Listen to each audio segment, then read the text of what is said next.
everybody. I am HP Holo. I write books, and occasionally I interview other people who write books. And today I am interviewing Monalisa Foster, whose latest is Threading the Needle, which I'm about halfway through and I love so much. So, sorry for starting late, by the way, everyone. We've had some technical difficulties, as you can tell, because Monalisa is not moving. And so she is going to be audio only, but we're still going to have a whole lot of fun. And so, Monalisa, will kick it off, and I'll let you introduce yourself and your book and anything you want readers to know, where they can find you, anything like that. All righty. This is me with the deer caught in the headlights look on permanent display. And I'm Monalisa Foster. I am the author of Threading the Needle. That's my latest release. I write mostly space opera, although I have dabbled in other aspects of science fiction like military SF and hard SF. As you may know, my background is in physics. At one time, I wanted to be an astrophysicist, but I ended up in engineering and medicine because I liked money. And I didn't want to be in school forever. So I specifically worked in the semiconductor industry at one time. And then I moved on to working in radiation oncology, interventional radiology, and nuclear medicine. I will be at Fantasy in Raleigh-Durham, North Carolina in March. I will also be at LibertyCon in Chattanooga, Tennessee, and I believe that's in June. That sounds right. I'm going to be at both of those. And DragonCon in Atlanta this year as well. And then people can find my books on the Baen website, as well as my own website, which is monalisafoster.com, and all the other, usual places, including libraries.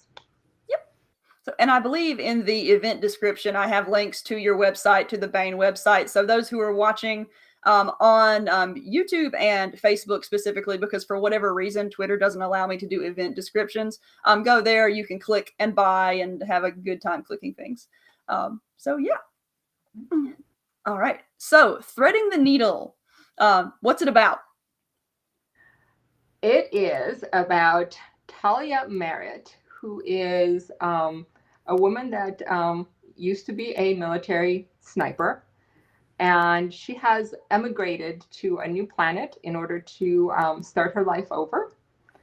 And she's looking for freedom and liberty, and finally getting to live her life after surviving this terrible war. And of course, things don't go her way. She goes there to help a friend, and he doesn't want her help. He tells her to go away. So she turns down the job that would have been almost like a dream job for her. It wouldn't involve killing. It would just involve teaching other soldiers how to shoot. It's out in the frontier, which is where she wants to go and start a new life. But she turns back around because she doesn't want to go up against her friend. And no matter what she does to stay out of this conflict, which involves terraformers and a corporate bigwig type of person who has a very, very different idea of what should be happening on Goruden. So no matter how much she tries to avoid this conflict, she ends up being drawn into it. And of course, she's the type of person who's not going to say no, or who's going to leave her friend to fight these bad guys on his own. So she takes up a mission to save him and the town that he's the sheriff of, and ultimately ends up saving the planet as well. I like the high stakes. And I'm at the point in the novel now too where she's trying to not do this job, but people just keep coming at her, and it's like every time a new character shows up and wants to speak to her privately, I'm like, oh no. So yeah, it's really good thus far. Some things I want to say before we start our little chat. First off, we are running a contest where people who are watching, you can enter to win a signed copy of Threading the Needle. So again, if you want to enter to win that, you can go to the event description. I'm also going to put a link to the form in the chat so you can access it that way. But go fill out that form. We'll select a random winner after the show and then notify the winner, and you get a signed book from Monalisa. So that's pretty cool. Also, if you have any questions for Monalisa, leave them in the chat, and whenever we have breaks in the discussion, I will pick some questions and we will get answers for them. So let me actually pull the chat up so I can see where people are chatting. Oh, there's already people in the chat. So hello, John and Glenn. Thanks for joining us tonight. So my first question, Threading the Needle is ultimately a space Western, and that's one of my favorite genres. It's one that I would really like to see more of. Like, despite the fact that it's kind of beloved, you don't really see an incredible lot of it. But my question is, it's a beloved and perhaps somewhat unusual genre combination. And my questions are, why do you think it has such appeal to its enthusiastic fans? And what's the appeal for you personally? Well, I think everybody likes to root for heroes, and it's the kind of milieu that allows us to do that. It's why I like it as a genre. It's very challenging to create a world where you can have that mix, that futuristic, we're in space mix alongside basically cowboys, and have it make sense. And that was one of my favorite things about writing this was having the milieu and the political background and all the other reasons meshed together to make it believable. And I grew up on this on Westerns, obviously not space Westerns, but I grew up on Westerns. We used to watch these very grainy, chopped up, heavily censored renditions of John Wayne and Errol Flynn movies that were dubbed in Hungarian and Romanian. So I grew up with what we used to call bokoi, because we didn't speak English at the time. We used to call them bokoi movies. So I knew who these characters were, even though at the time I didn't know the actors' names. So that idea of a frontier, I think, appeals to something in all of us. We want that sense of adventure and freedom and overcoming incredible odds, winning against the challenging adversary. You know, somebody, you want somebody to go up against who is worthwhile. It allows us, and it certainly allowed me, to live vicariously through people who are far more interesting than we are. Cool. We're one question in. I've already lost track of my questions. So you've mentioned just a handful already, but what space operas and westerns and space westerns or just inspired you as you wrote this novel? And also, did any novels outside the space or western genre play a role? So the most obvious one, obviously, is Firefly. Oh, yeah. I love Firefly and Serenity, both of them. I was actually going to ask about those. Oh yes. And I remember just an immense amount of pleasure from watching that series when it came out. I remember when I introduced my youngest daughter, to Firefly, and the look on her face when I told her there was only one season. Oh. I mean, she was like, I don't know, about maybe 10 or 12, and she almost cried. Because she was so much into it. The other one is Westworld, but let's talk about Firefly first. Oh, yeah. It has that Western, unapologetically Western in space feel to it. It has that mix of old and new, and that camaraderie aspect where you have these characters who have very obviously wounds that they carry with them, that they have survived. And of course, there's cows. I realized in Firefly there was only one episode involving cows, but cows become very important in Threading the Needle. But this was We're going to have to talk about the space cows. Yes, we are going to talk about space cows. Now, the other one, of course, is Westworld. In Westworld, you had the way they had the milieu set up was that this was an amusement park, and it catered to people who had this desire for a simpler, less technologically advanced way of life. And even though in that milieu, it was a theme park, and something that you played at. TTN, or threading the needle, is very, very real and very much not fake stakes. It's there's no reset button, there's no safety protocols. It's not a game. It's not where things are going to happen because there's a roll of the dice randomizing things. So those were two things that that I really liked about the genre. Now, as to things outside of the genre, not novels so much, but a lot of nonfiction. So, for example, geopolitical expert Peter Zeihan has some excellent books out on deglobalization and the influence of geography on historical outcomes, as well as how power is heavily influenced by geography. And for a science fiction writer, that is gold, because the milieu is so important. That kind of stuff was my favorite coming up, because my dad was a geography teacher, and so I was fully immersed in geography and how it affected history and daily life even today and whatnot for all of my childhood. And so I absolutely love that kind of stuff. You see, and the thing is, I was not aware of all of these things because, yes, I had history classes and yes, I had geography class, but I didn't get immersed in it. It wasn't something that was really on my curriculum. So for me, a lot of what Zeihan was saying was new in a lot of ways. And the other one was Thomas Sowell and Walter Williams's works on economics, which were also an influence in crafting the background in threading the needle, even though I don't really get into a lot of what happened on Earth and why it happened. I know why all of it happened and how it happened. And that may be something we would explore further down the road. But for this particular book, I stayed very much on this colony planet called Goruden. It's so hard to gauge when you're done talking. I'm sorry.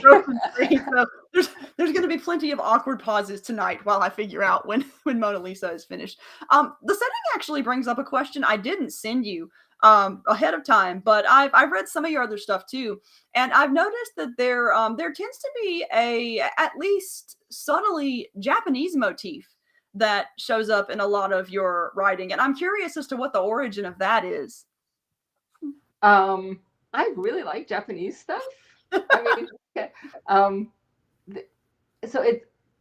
I like the aesthetic. I like the Japanese aesthetic, whether it's the past or the present or even the future.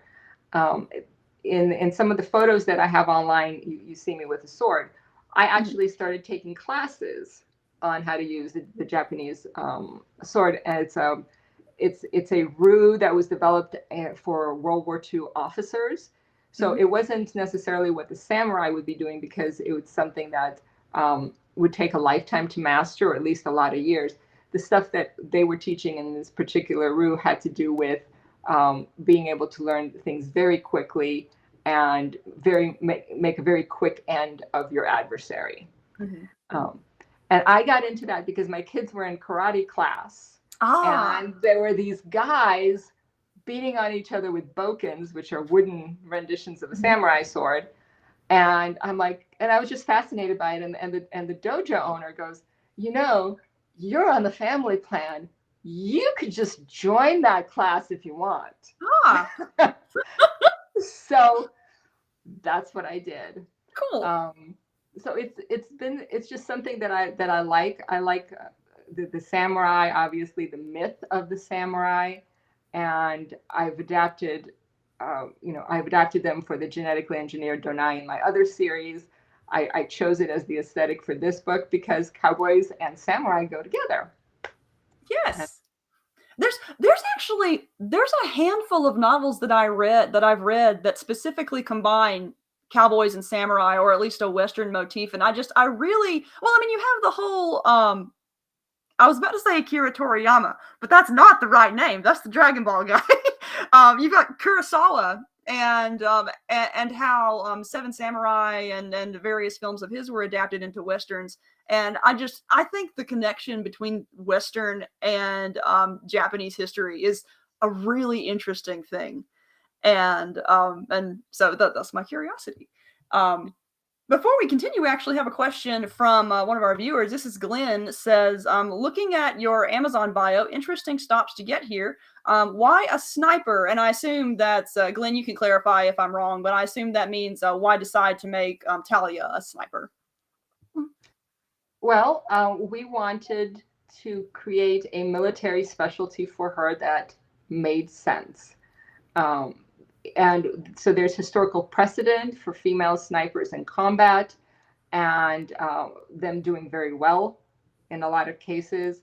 So, what I had here was a lady of Japanese descent who wasn't an Amazon. So she was a diminutive kind of person. And in order to stick with things making sense and things, at least being somewhat realistic, I gave her this specialty that I knew historically had been performed by women. Mm-hmm. Okay, finished. There's another one of those pauses.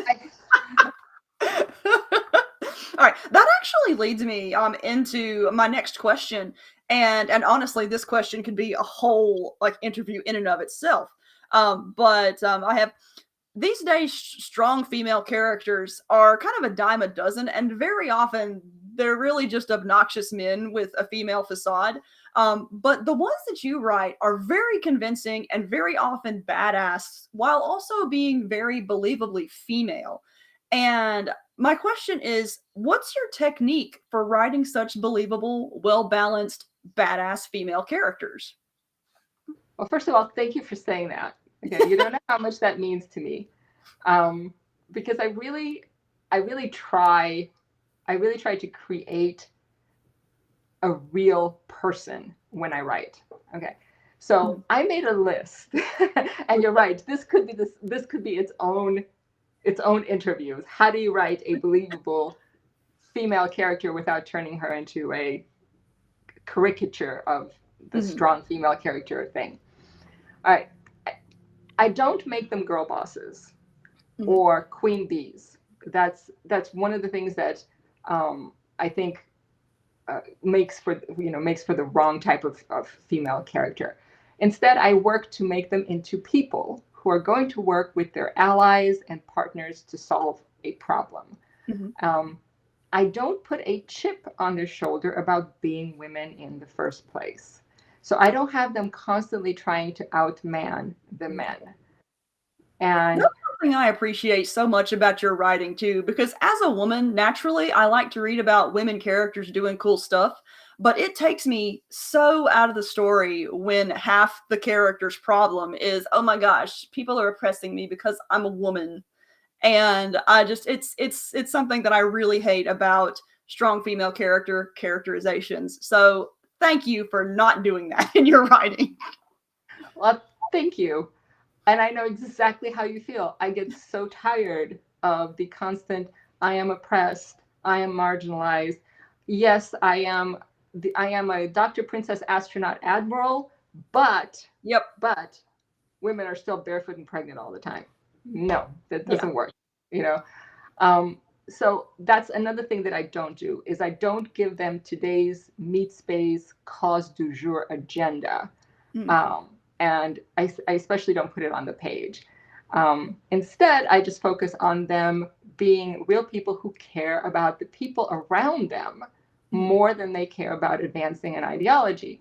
And I think that if you do that, you don't really have to worry about, straying into this, this preaching that some of these female characters tend to do. Yeah, and that's calling it preaching is a good thing, because that's the impression I come across. I come away with a lot of the entertainment that has the all caps strong female characters. I never feel like I'm watching an invented person. I feel like I'm watching a checklist, and it doesn't feel like a character that I want to root for, that I want to engage with. And I definitely want to root for and engage with Talia and everything she's doing. So all this to say, guys, if you are tired of the archetypical strong female character, go read Monalisa's stuff. Go read all of it, because it's wonderful. Um, all right. Let's see. Next question, unless you have more to add on that subject. Oh yeah, well, like I said, we really could do a whole show. We can come back to it if we have time at the Yes, end. we can. Yeah. At some point, this could be its own show too. Whenever we're at a con together, I need to talk with you about Blue Eye Samurai because, oh my gosh, yes. Yes. If we have time at the end of this, we may even talk about it there because talk about well done, strong female characters on all fronts. That's an excellent show, you guys. Now, speaking again of women and their roles in science fiction and related things, in your acknowledgement, the very first person you credit for the existence of your novel and your writing in general is Lee Brackett. And your acknowledgement actually answers this question already, but just for the sake of interview questions, what kind of influence did Lee Brackett specifically have on your writing? All right, so my favorite Star Wars movie is Empire Strikes Back. Oh yeah, that's mine too. I am all over the whole princess and the pirate thing, and I think that was one of her contributions that stayed in the script, because the script that she wrote got rewritten several times, according to what I've read. And then she also wrote the movie that inspired this as well, which is the John Wayne movie El Dorado. Which it's a 1966. It's color, but it's an older movie, and she also wrote the script for that. So the interpersonal relationships, I think, is where she mostly influences my writing, and so you've got the banter between and the whole dynamic between Han and Leia. That's just so well characterized in that. But Threading the Needle doesn't have a romance in it. Talia has a sniper partner, but there are no romantic. They don't have a romantic relationship. Their relationship is actually far more complicated. Oh yeah. And you see that also in the John Wayne movie, even though the movie itself leaves their background completely opaque.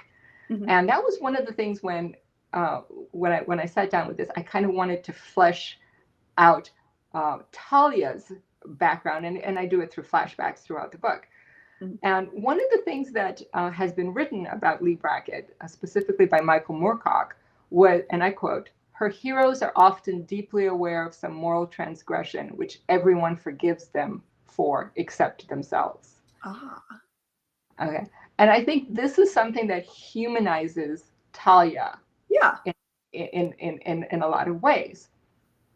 The other thing that I think is important is something that Lee Brackett herself had said.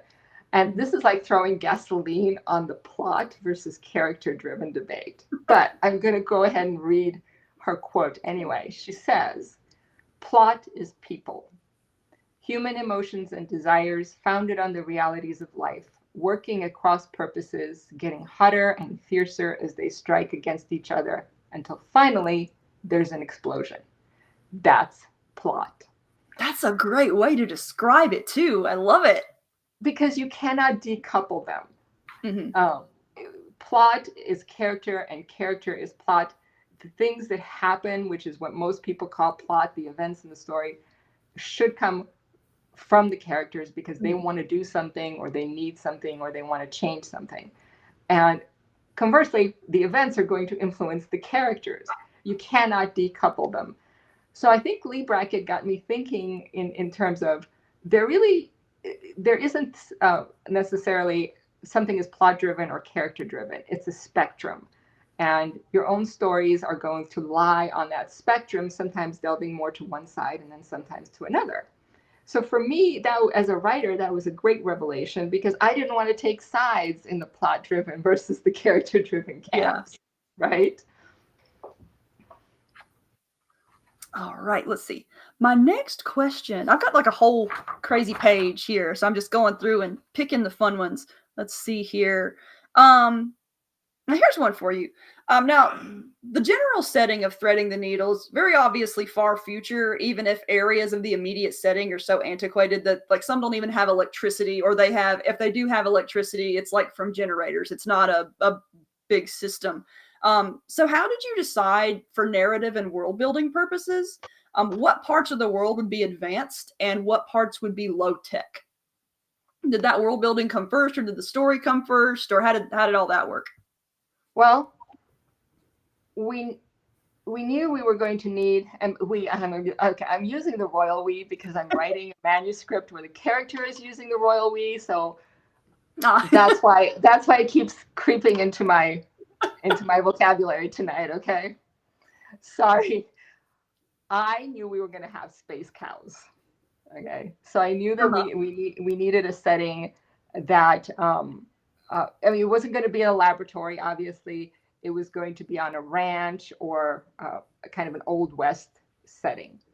So I needed to set up the milieu to allow for that, and the reasons for why they're there, for why the cows are crucial to the story, and why the cows are solving the terraforming issue that is the point of contention in the book, was going to be solved via genetic engineering. But how do you have genetic engineering on a planet where most people are living like late 19th, early 20th century level of technology? Right.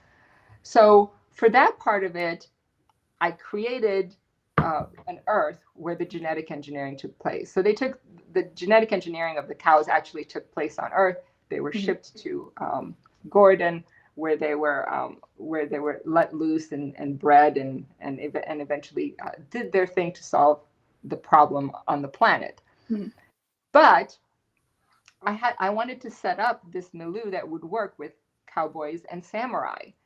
So I set it up so that we have a place in the planetary capital of Sakura where we have a spaceport and a lot of technology that you and I would find very common in use. But then as you go out and you move out toward the frontier, it just becomes less technological. Yeah. And like stepping back centuries. Yes.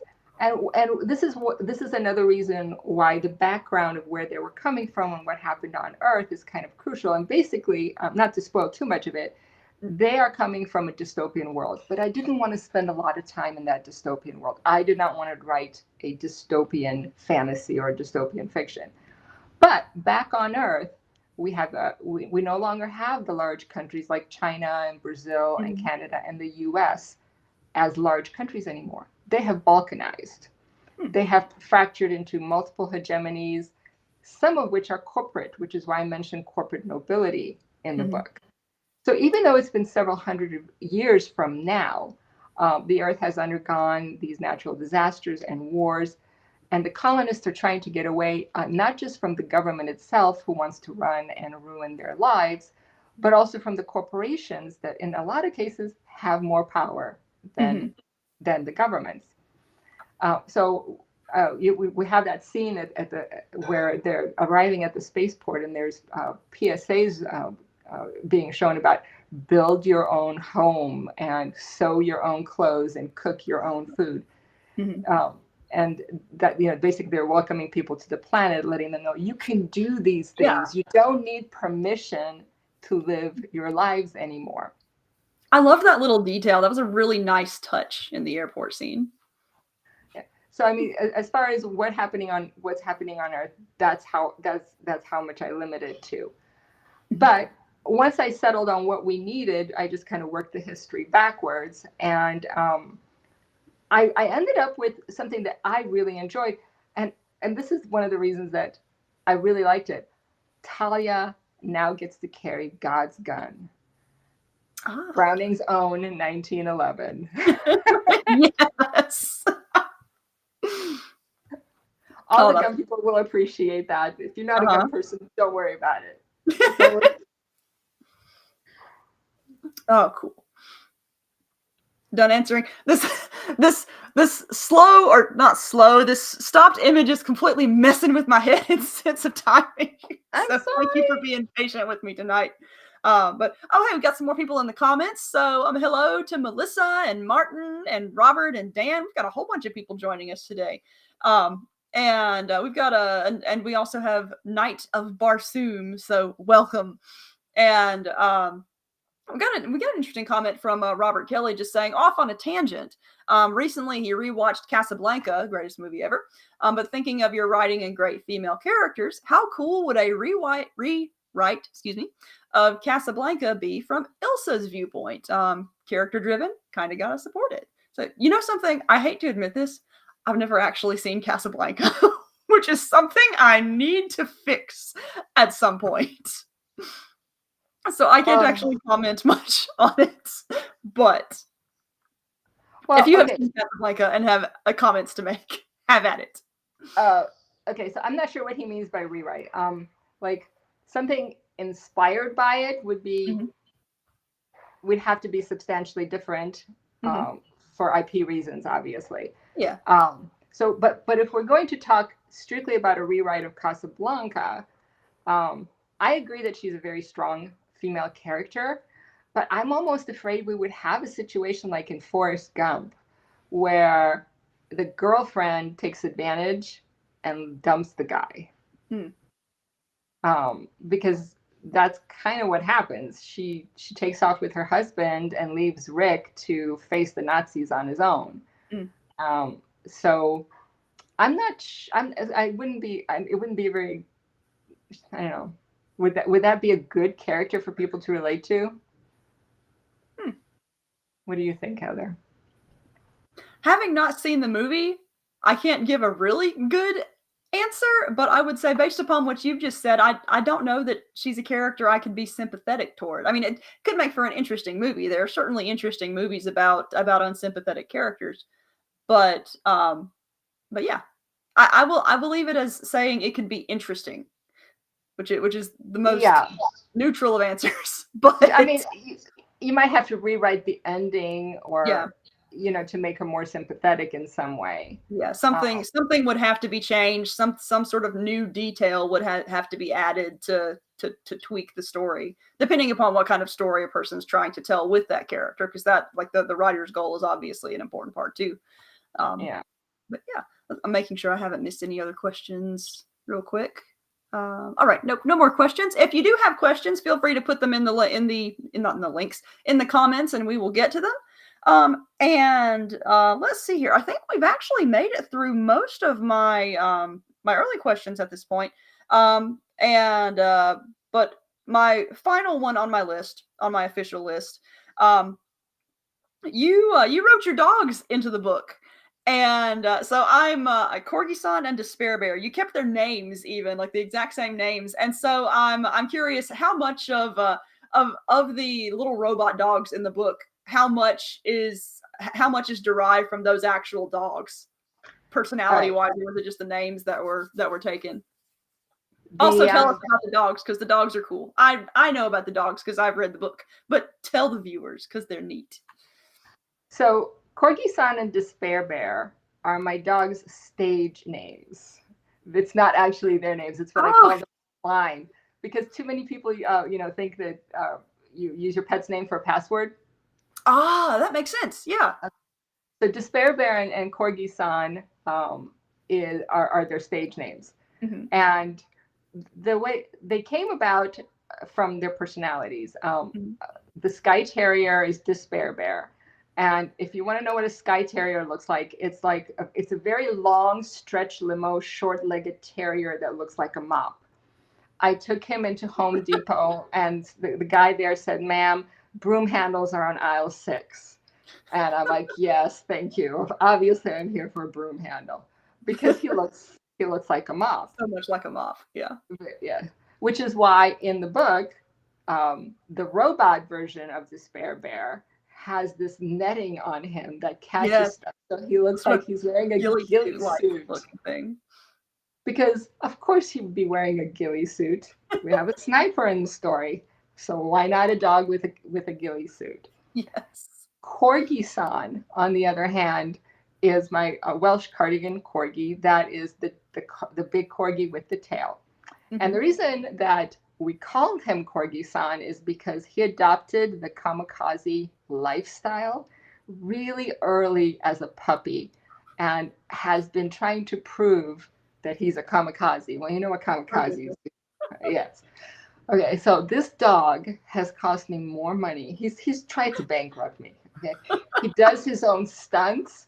He has no fear, and he is just a phenomenal PIA. So that's why we call him Corgi-san. And these dogs are in the story for a reason. They are being used to survey the territory. They make recordings of the terrain and stuff, and they have radar and things like that. Mhm. And I gave them my own dog's personality traits. So, for example, the Skye Terrier. Have you ever watched Frasier? I don't think so. I think I've seen like little clips of it. Okay. Frasier's sister-in-law's name is Maris, and we never see her on screen, but she is portrayed as a very rich, very spoiled person whose main concern is her weight.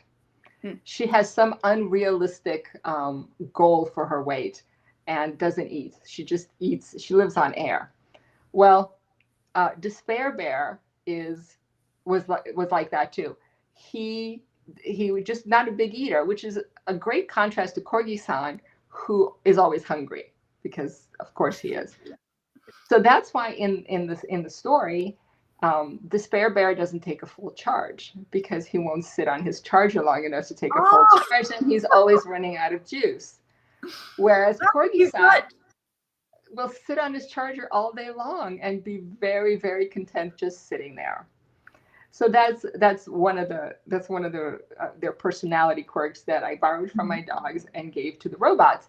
And yes, there is a very good in-story technological reason why they are the way that they are, just in case anybody's wondering. They're two of my favorites. I love them. I love every scene they pop up in. Right. We've got some audience questions here. Another one from Glenn, who asks, in a sense of the book, what music are you listening to? So I guess another way to phrase that, and again clarify, Glenn, if this isn't what you mean, but what would your playlist for this book be? What music are you listening to that kind of guided or inspired the writing, or just provided vibes? Probably Two Steps from Hell comes up on my Spotify playlist a lot. I listen to modern German Gothic musical. That could be a whole other interview too. So I listen basically to German show tunes a lot. Not necessarily when I'm writing, but when I'm thinking about writing. And a lot of stuff comes up that is like movie or gaming soundtracks that don't have words, because then I can concentrate better on what it is that I'm thinking about. So I have very eclectic tastes. I listen to that stuff. I also listen to Hungarian rap. Not by choice. Spotify threw it at me, and I'm like, oh my God, this is good. Wow. I'm curious to check this out now, because I never in my life would have thought, you know what, I really need to listen to some Hungarian rap right now. Believe me, I never thought I would either. We'll have to trade recommendations. All right, let's see. Another question that we have from Martin Truther. Oh, this is a good one. What is one book the two of you would recommend that blends Western and sci-fi and samurai and Western? There's one that actually comes to mind to me, and I'm gonna have to like Google the author's name for a second. So Monalisa, I will let you answer for a little bit while I actually look up this author's name. So what book would you recommend? I'm really drawing a blank, to be perfectly honest with you. I have a recommendation, but it's not science fiction. I am actually rereading Daughter of the Empire, which is a historical fantasy, I think. So it's not set on Earth, but it has a lot of Japanese overtones. And I haven't run into any magic yet. I don't remember if there's any magic. It's by Feist and Wurst, Jenny Wurst. And I think it's a trilogy, actually.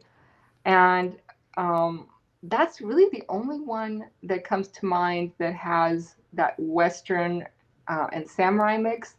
There's also Setaganda by Lois McMaster Bujold, which Ah. isn't quite Japanese. It's more Chinese, I want to say, rather than Japanese.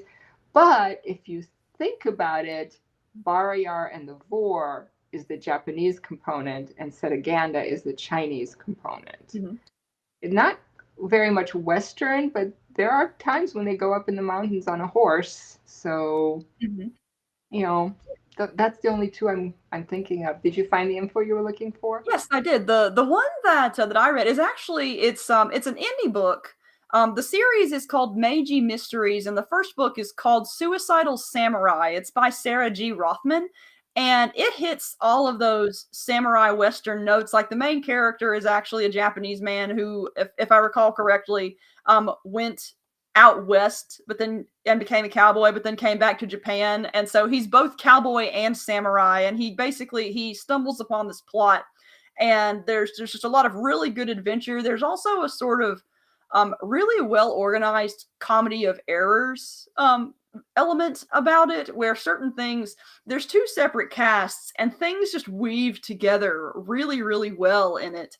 But yeah, it's indie, so not a lot of people have read it, but it's a really fun book. But yeah, that one's my favorite.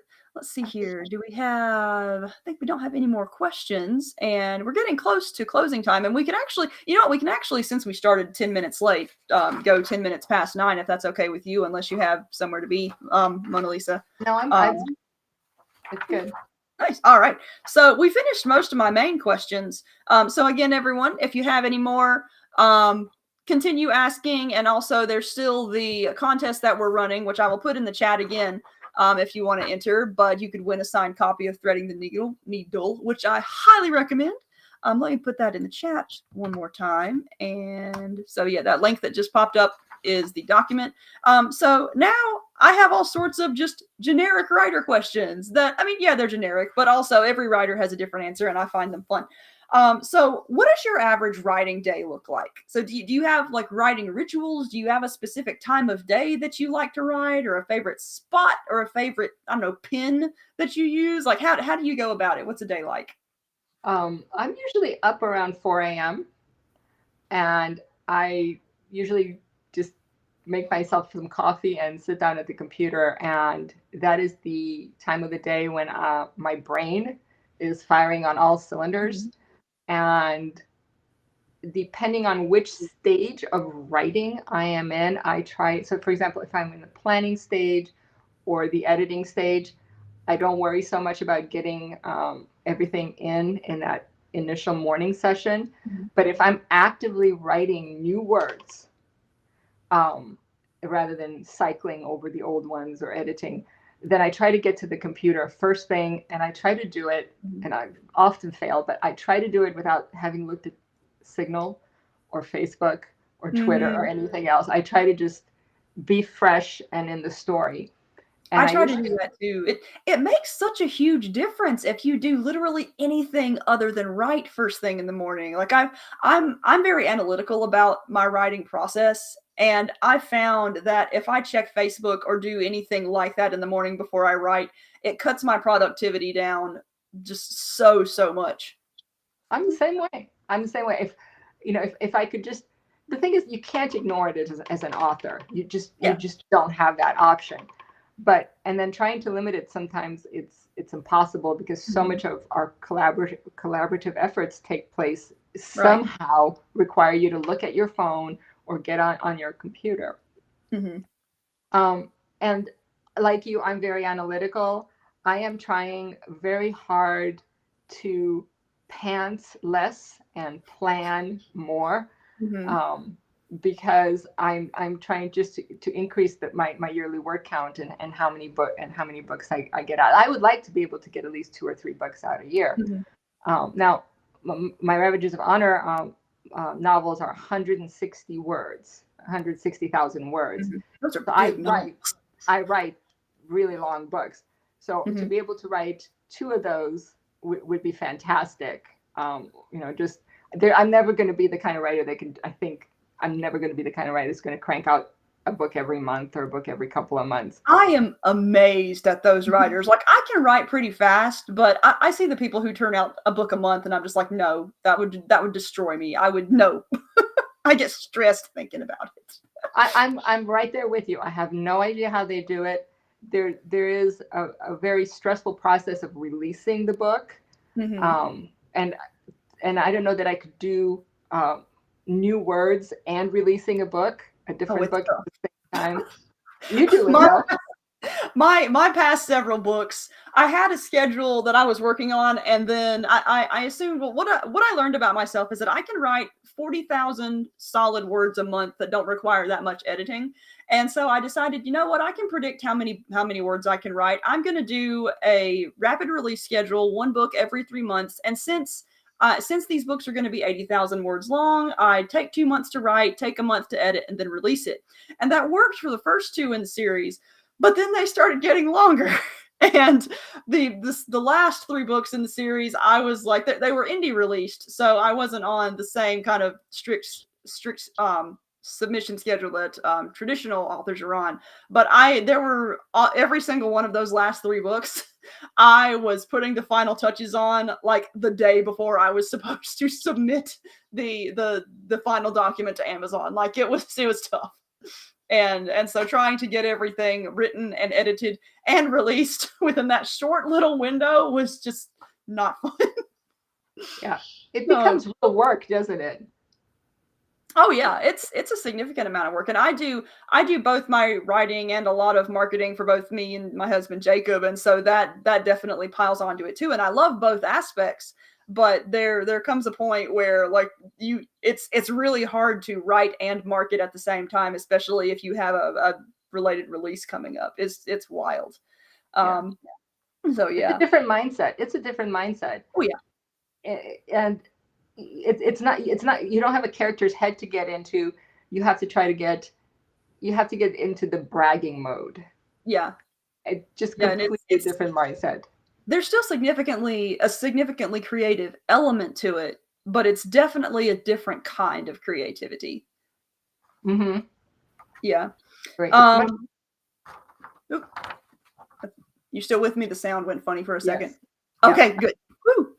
All right. So when did you start writing? Like, what made you want to be a writer in the first place? Well, I think I picked up this insane mind virus sometime in high school. You laugh. Okay, I wrote a whole novel in high school. And I wrote another one in the summers in college.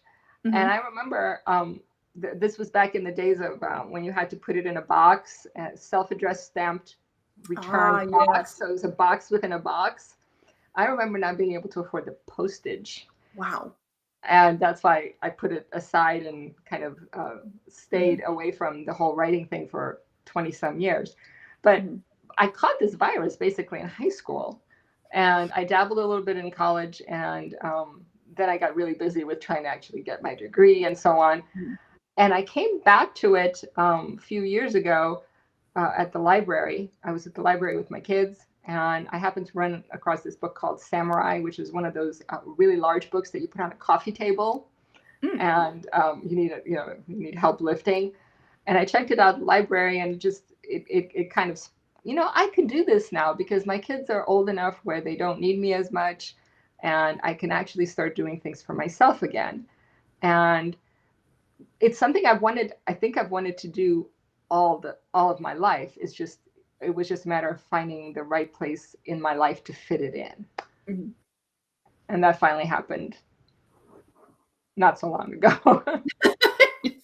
When was your first book published? Like, how long have you been writing?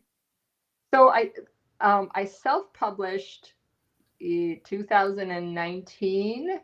I made my first I made my first sale to Chris Rush 2017. That was Pretending to Sleep, the short story Pretending to Sleep. I didn't realize it had been that recent. Yeah.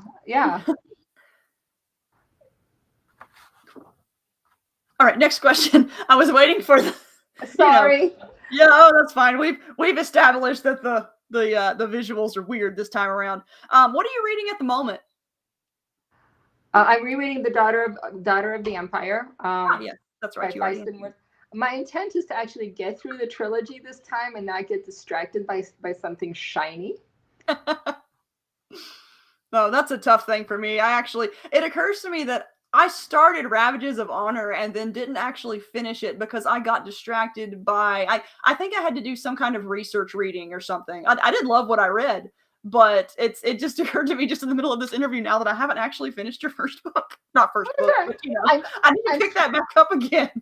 I have a nasty habit of, I'll get halfway through a book and then just for whatever reason forget it exists. Like I have, no joke, 50 books on my Kindle that are just halfway done and I haven't picked them up again. Not because I don't enjoy them, but because my brain is just like, okay, we're reading this other thing now. We're doing this other thing now. And then I pick it up, 2 years later, and everything comes back and it's cool. But it's a weird little thing about my brain. I'm the same way. I am the same way. I have quarter finished, half. And again, a lot of it has nothing to do with anything bad. It's just, I had to put it down to do this. I had to put it down to do, and it just, Or sometimes you're just in the mood for a different kind of book. What I tend to do is I tend to have 3 or 4 different kinds of book going at the same time. So I'll have my nonfiction, I'll have my hard sci-fi, I'll have my fun pulpy sci-fi, and it's just when I read whatever the vibe is for that evening. And so gotta check my time. Okay, we still got a little bit of time. Let's see here. We've even made it through most of my other little questions. So we know Lee Brackett is one of your big influences. What other authors have influenced you significantly? Well, I taught myself English by translating Heinlein. Mm-hmm. So he was a huge influence. Even if it's not in learning English, it was in just this idea of people being individuals that I got through his books, because that was something that was new to me at the time. And so I read all of his juveniles and then moved on to the adult books. And that's kind of how I got into reading science fiction. And then the other person I think that has had probably the most influence is Lois McMaster Bujold. Yes. I remember getting the book club with the first Test of Honor. I believe it was called. It was the book before Barayar, chronologically the book before Barayar. Barayar is, I have destroyed several physical copies of Barayar. That's how often I have read it. That's a good one. And every time she would release a new book, I would go back to the beginning of the series and just read through it again.